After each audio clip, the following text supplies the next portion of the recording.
अखंड मंथन के सभी दर्शकों को नमस्कार। मैं हूं शेखर त्रिपाठी और आप देख रहे हैं हमारा YouTube चैनल अखंड मंथन। भविष्यवाणियों के कार्यक्रम कालचक्र के अंतर्गत जैसा कि हमने एक वेब सीरीज प्रसारित की थी विदेशी भविष्यवेताओं की भविष्यवाणियां, तो इसके सीजन 1 में हमने कुल 15 एपिसोड प्रसारित किए थे जिसे आप दर्शकों ने काफ़ी पसंद किया।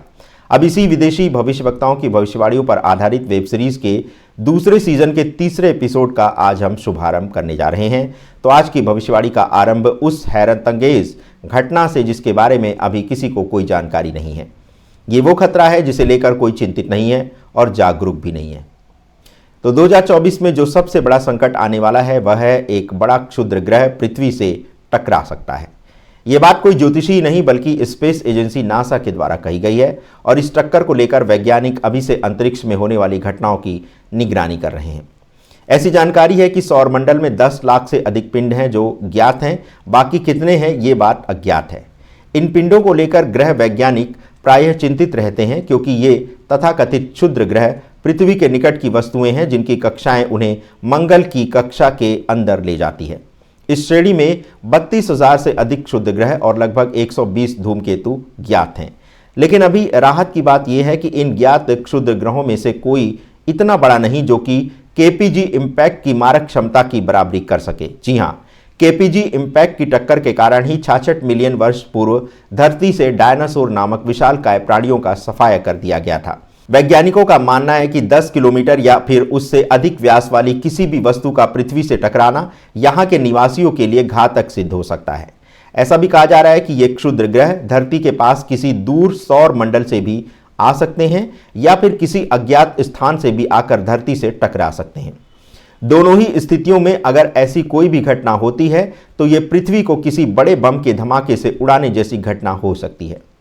क्षुद्र ग्रह के पृथ्वी से टकराने के अतिरिक्त और भी कई ब्रह्मांडीय संकट मंडरा रहे हैं धरती पर। वैज्ञानिकों का अनुमान है कि एक सुपरनोवा स्टरलाइजिंग विकिरण से धरती पर हमला कर सकता है।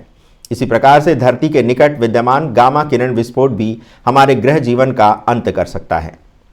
इसी तरह से एंटीमैटर या हमारे डोमेन में गुजरने वाले बहुत कम द्रव्यमान वाले ब्लैक होल में भी धरती के समा जाने की आशंका व्यक्त की जा रही है।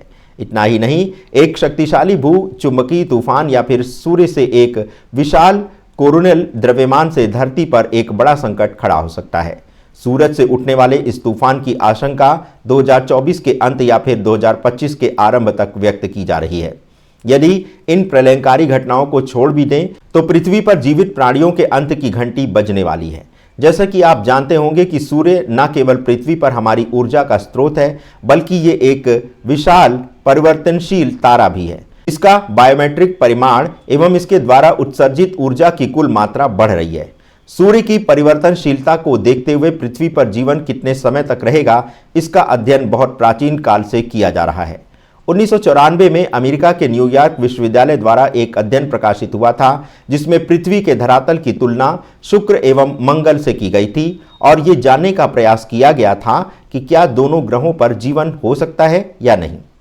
चूंकि शुक्र को इस अध्ययन में बहुत गर्म पाया गया एवं मंगल को बहुत ठंडा पाया गया, अतः इन दोनों ग्रहों पर जीवन के अस्तित्व की संभावना समाप्त हो गई क्योंकि दीर्घकालिक गर्म रक्त वाले जीवन का समर्थन करने के लिए पृथ्वी का ठंडा होना आवश्यक है। लेकिन हमारे वायुमंडल में पानी और कार्बन डाइऑक्साइड द्वारा ग्रीन हाउस वार्मिंग के कारण ये पानी के हिमांक बिंदु से अधिक गर्म है। किसी ग्रह की सूर्य से दूरी और सतह की परिवर्तनशीलता के अलावा ग्रीन हाउस गैस मॉडरेशन आवास क्षमता में एक बड़ी भूमिका निभाता है। पृथ्वी अपने विशाल मात्रा में पानी के कारण हमारे सौर मंडल में जीवन के लिए गोल्डीलॉक्स ग्रह है। हमारे ग्रह में सूर्य से हमारी दूरी से कहीं अधिक मात्रा मौजूद है, लेकिन एक समय आएगा जब ऐसा नहीं रहेगा।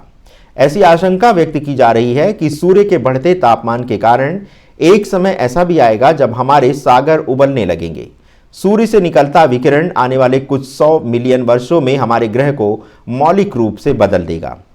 1.5 अरब वर्षों में मॉडल दिखाते हैं कि पृथ्वी की वैश्विक सतह का तापमान 80 डिग्री सेल्सियस यानी 176 डिग्री फ़ारेनहाइट तक बढ़ जाएगा जो पानी के क्वथनांक के करीब पहुंच जाएगा। ये मानव जीवाश्म ईंधन के निर्माण से जलवायु परिवर्तन से स्वतंत्र है जो कि निश्चित रूप से समस्या को बढ़ा सकता है। वायुमंडल में अधिक कार्बन डाइऑक्साइड के साथ क्वथनांक बहुत जल्दी आ सकता है। वैज्ञानिकों ने पृथ्वी के सतह के तापमान में भी वृद्धि होने की आशंका व्यक्त की है। यदि ऐसा होता है तो पृथ्वी के महासागर भी उबलकर समाप्त हो सकते हैं। जब धरती के महासागर उबलेंगे, ये पृथ्वी पर जीवन के अंत का कारण बन सकता है। हाँ, ये और बात है कि धरती की सतह के नीचे सूक्ष्म जीव जैसे कठोर जीव कुछ लंबे अंतराल तक टिके रह सकते हैं, किंतु ऐसा नहीं है कि धरती से जीवन का एकाएक अंत हो जाएगा। ये कई चरणों की प्रक्रिया है, किंतु ऐसा माना जा रहा है कि धरती के भीतर ऐसी प्रक्रियाओं की शुरुआत हो चुकी है जो मानव जीवन के विनाश के पहले चरण का संकेत कर रही है। वैसे वैज्ञानिकों का मानना है कि आज से 4 अरब वर्ष पूर्व पृथ्वी पर जीवन का अस्तित्व प्रकाश में आया था। तो एक प्रकार से देखा जाए तो धरती पर जीवन को अस्तित्व में आए हुए 4 अरब वर्ष व्यतीत हो चुके हैं। चूंकि धरती को सारा ईंधन सूर्य से ही मिलता है, तो अभी के अध्ययन से ये ज्ञात हुआ है कि सूर्य के टैंक में अभी 5 अरब वर्ष का ईंधन शेष है।